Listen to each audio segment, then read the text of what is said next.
ఆప్కి అదాలత్లో మొదటి ఆరోపణ నవాజుద్దీన్ సిద్దికీ గారి మీద. ఆప్కి అదాలత్లో ఫిల్మ్ స్టార్ అయిన నవాజుద్దీన్ సిద్దికీ గారి మీదున్న మొదటి ఆరోపణ, ఈయన చాలా కన్ఫ్యూజ్డ్ గా ఉంటారు.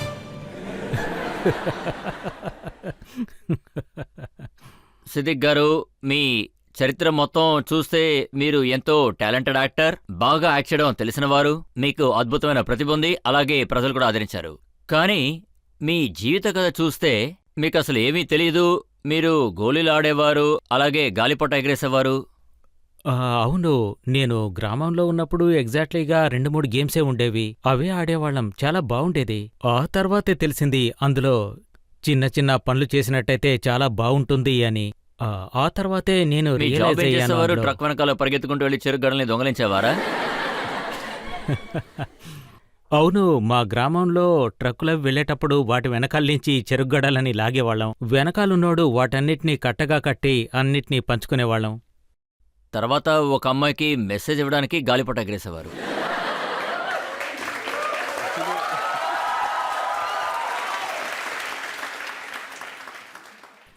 గాలిపటాలు ఎందుకు ఎగరేసేవాళ్ళమంటే మా ఊళ్ళో అమ్మాయిలు బయటకొచ్చేవాళ్ళు కాదు. పైగా నేను ప్రేమించే అమ్మాయి ఒక ముస్లిం అమ్మాయి, అందుకనే అలా చేసేవాళ్ళం, అందులో చూసుకునేవాళ్ళం.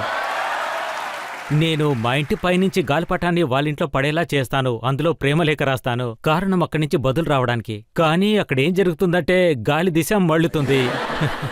ఆ తర్వాత 2-3 రోజులు వెయిట్ చేయాల్సి వచ్చేది, అప్పుడు ఇటువైపు వచ్చేది. ఆ తర్వాత నేను వాళ్ళింట్లో గాలిపటాన్ని వదిలేవాడిని, ఆ తర్వాత నాకు సమాధానం వచ్చేది. ఇదంతా గడవడానికి 5-6 రోజులు పట్టేది. ఎప్పుడైనా మీ అమ్మగారు చెప్పేవారా, నా కొడుకు హ్యాండ్సమ్గా ఉన్నాడు, సినిమాలో హీరో అవుతాడు అని?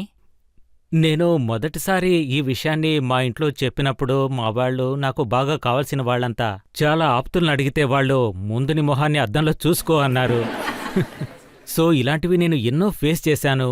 కానీ నేను చివరిగా నిర్ణయించుకున్నాను ఎలాగైనా యాక్టర్ కావాలని. మీరు కూడా యాక్టర్ అవ్వగలరని మీరు ఎప్పుడు తెలుసుకున్నారు? గ్రాడ్యుయేషన్ తర్వాత. ఎవరైనా చెప్పారా, లేదు రాత్రిపూట కలకన్నారా?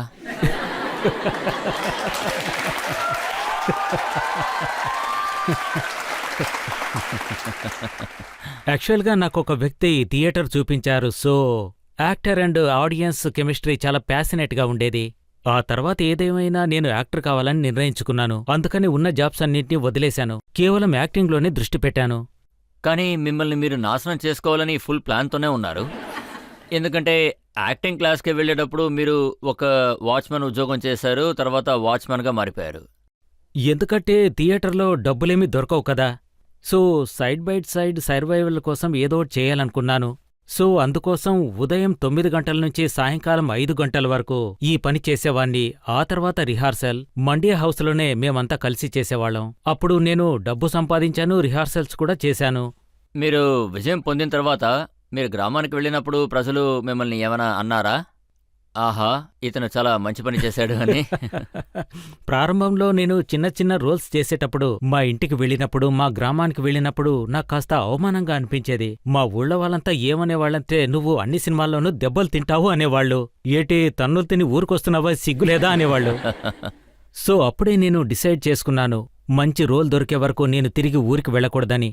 అప్పుడే నేను అందర్నీ చితకబాదేవాణ్ణి. గ్యాంగ్స్ ఆఫ్ వాసిపూర్లో కమిట్ అయ్యాను. ఆ తర్వాత మా ఊళ్ళో వాళ్ళంతా నన్ను చూసి అనేవాళ్ళు, ఇదిగో సింహం పిల్ల వస్తోంది అని.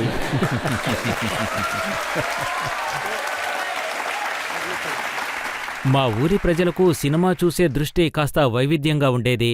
ఎలా అంటే విలన్ని కొట్టేవాడే యాక్టర్ అని, అంతే. అయితే మీ దృష్టిలో కూడా కొట్టేవాడే యాక్టర్? నా దృష్టి అలాంటిదేం లేదు. కానీ జరిగింది ఏమిటంటే, నాకొక కోరికుండేది, నేను వైవిధ్యమైన రోల్ చెయ్యాలని. సో క్యారెక్టర్స్ చేసేటప్పుడు మూస పద్ధతి ఉండకూడదనుకున్నాను.